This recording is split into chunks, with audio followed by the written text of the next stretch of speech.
We should have the capability and ability to recognize shirk, whichever form it might take. It keeps on changing colors. It keeps on taking different forms from time to time. Maybe you understand the shirk of 1,000 years before, but you cannot understand the shirk of today. This disease has appeared in another form, in absolutely new garb today. So you have to acquire the ability to recognize shirk in whatever garb, in whatever form, in whatever color it appears. So the ulama, mostly, they divide shirk as a shirk fil aqeedah and a shirk fil amal. Fil aqeedah, you are professing and you yourself say that you believe in something which is shirk. Someone says, well, Jesus is Son of God, and he is professing it. He is saying it himself. So he is committing shirk. It is fil aqeedah. But there might be a shirk which is only in action. If you analyze the deed and action and the behavior of a person, you find there is shirk in it. Maybe that person who is committing that action or deed, he himself doesn't know that I am committing shirk. It's a shirk fil amal. You have to analyze what are the motives, what's the thought behind this deed or action.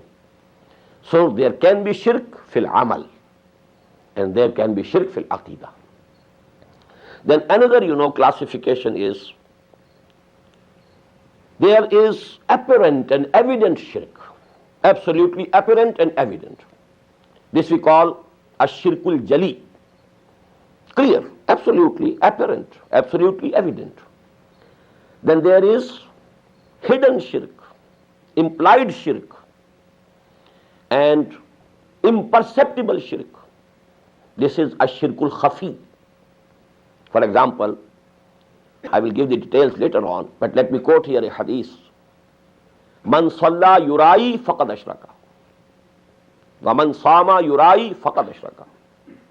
Waman tasaddaqa yurai faqad ashraka. Whosoever is praying, but he wants to show off to the others that he is a very muttaqi person, a very pious person, he has already committed shirk. He is praying. Whosoever keeps Psalm, he is fasting, but he wants to show to the people that he is a very pious person. He keeps 3 fasts every month.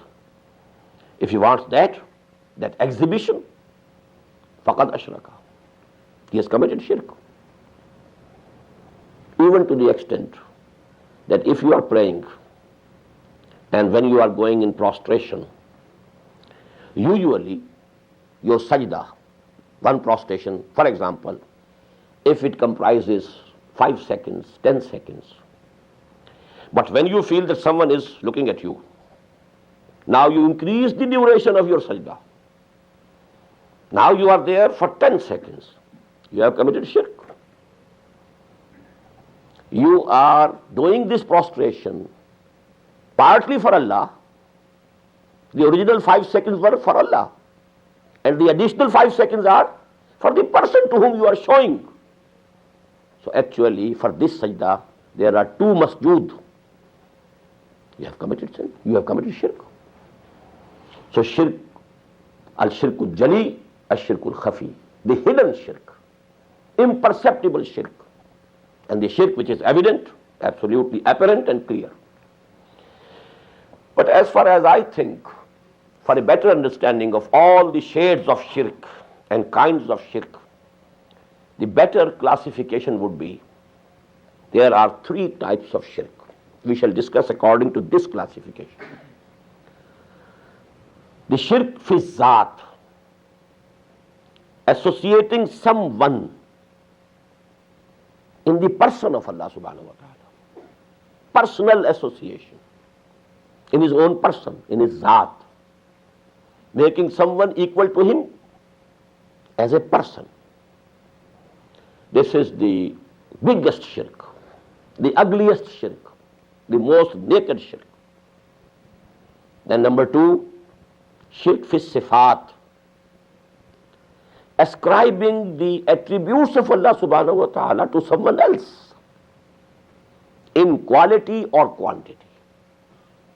The attributes which are exclusive to Allah subhanahu wa ta'ala. But you are ascribing that attribute to someone else or something else.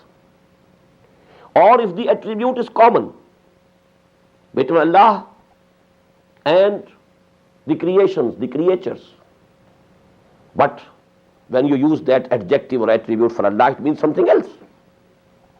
And when you are using the same word for men or other, creatures, it means something else. If you confuse, if you make both things equal, this is a shirk fi sifat, making shirk in the attributes of Allah. Then lastly, there is the shirk to associate someone in the status of Allah, in the authority of Allah, in the rights of Allah subhanahu wa ta'ala, in his position, to make somebody equal to him in rights, in authority. That is shirk fil huquq, the rights of Allah subhanahu wa ta'ala, which are exclusive to him. And you have made someone partner unto him in those rights, in any one of those rights. It becomes shirk. So a shirk fi zat, associating someone in the person of Allah. Shirk fi sifat, ascribing the attributes of Allah to someone else or to something else, whether quantitatively or qualitatively. And the third, ash-shirk fil huquq, making partner of Allah in his authority, in his rights.